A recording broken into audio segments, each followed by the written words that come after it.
Cybersecurity and strengthening our federal networks are not partisan issues. Cyber attacks put each and every one of us at risk. And I would hope my colleagues will allow these nominees to be confirmed today so they can keep us safe. And with that, Mr. President, I ask unanimous consent that, notwithstanding Rule 22, the Senate proceed to the immediate consideration of calendar number 176, Jen Easterly of New York to be the Director of the Cybersecurity and Infrastructure Security Agency, Department of Homeland Security, and the Senate vote on the nomination without intervening action or debate. Is there objection? Mr. President, The senator from Florida. reserving the right to object, I want to make one thing very clear. I'm here today to ensure accountability to the American people. I voted to support Ms. Easterly's confirmation in committee last week, and if Senator Schumer filed for cloture like he has done for dozens of other nominees, this year I would vote to support her confirmation here on the Senate floor. This isn't about Ms. Easterly. This isn't about cybersecurity. Remember, we just unanimously confirmed the National Cyber Director just last week.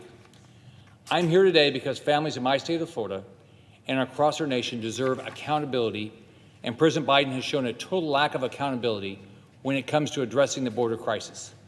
That's why I announced last month that I would be holding all of President Biden's nominees for the Department of Homeland Security from being approved through our expedited process until he and Vice President Harris visit the border, and they see for themselves the crisis that their failed policies of open borders and amnesty have created. I understand the White House just announced that Vice President Harris will be visiting the border later this week. I hope that's true.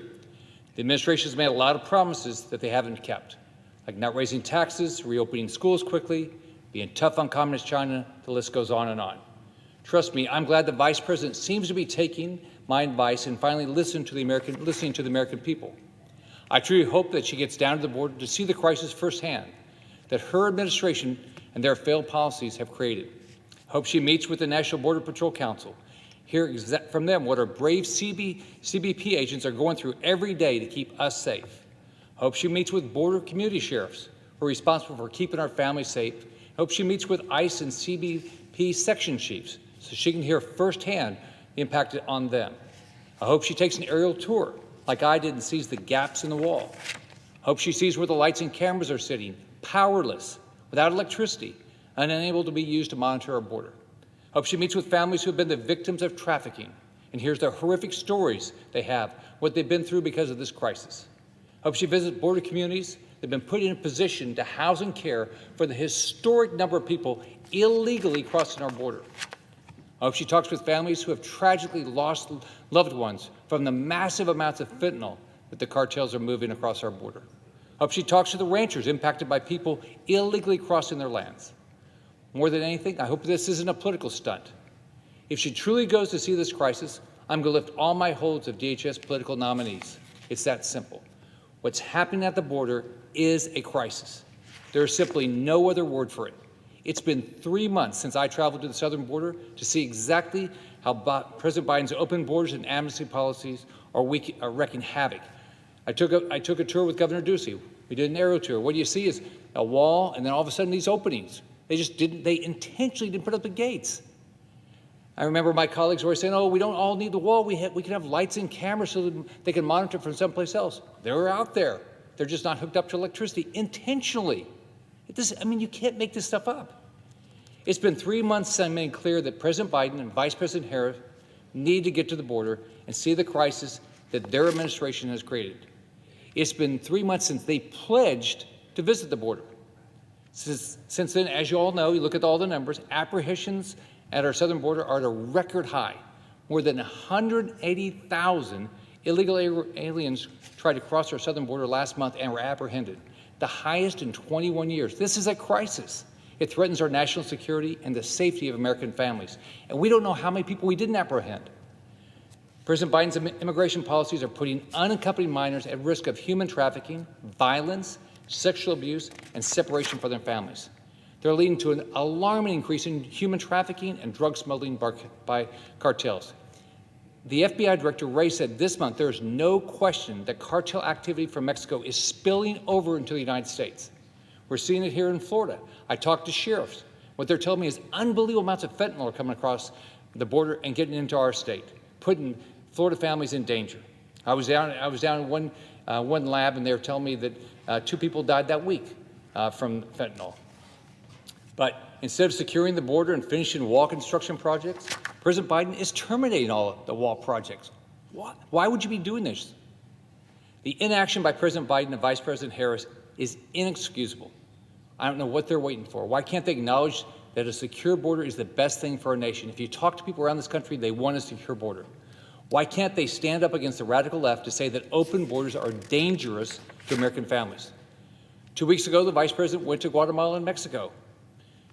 While she was there, she was asked by Lester Holt when she was going to go to the border, and she laughed. I mean, this is not a laughing matter. I mean, this is a crisis, and people are dying because of this crisis. It should make all of us furious. People are dying, children are being exploited, and they're being abandoned in the desert. Earlier this year, 2 Ecuadorian children, 2 little girls, 3 and 5 years old, were dropped over a 14-foot section of the border wall. We all saw the pictures. They were abandoned there in the middle of the night. 2 innocent little girls, just 3 and 5 years old. Can you imagine how terrified they were? I mean, I think of my daughters, I think of my grandchildren. We all do. We all think how would our family deal with that? It just breaks your heart. The Vice President claims the Vice President's trip was down to Guatemala, Mexico, was to talk about the root cause of the immigration. I don't believe that. The Vice President's trip wasn't any more than a poorly executed political stunt. President Biden and Vice President Harris need to stop avoiding the crisis, stop laughing off this threat, get to the border, take real steps. And as I said, once they actually go to the border and actually see the crisis, I'm going to lift my holds. This is all to make sure they go to the border. But as long as they refuse to help those risking their lives every day to keep us safe, as long as they refuse to visit the border and put an end to the humanitarian crisis that they created, I'm going to keep my holds on. Those two little girls and all the people that have been trafficked, they deserve better. The millions of immigrants in our country going through a legal process, they deserve better. Our Border Patrol agents, they deserve better. All American families deserve better. Therefore, I object. The objection is heard.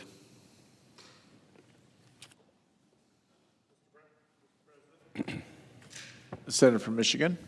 Mr. President, I'd like to discuss Ms. Carnahan's qualifications further before asking for consent on her confirmation. Ms. Carnahan has an extensive career spanning federal and state government, as well as the private sector.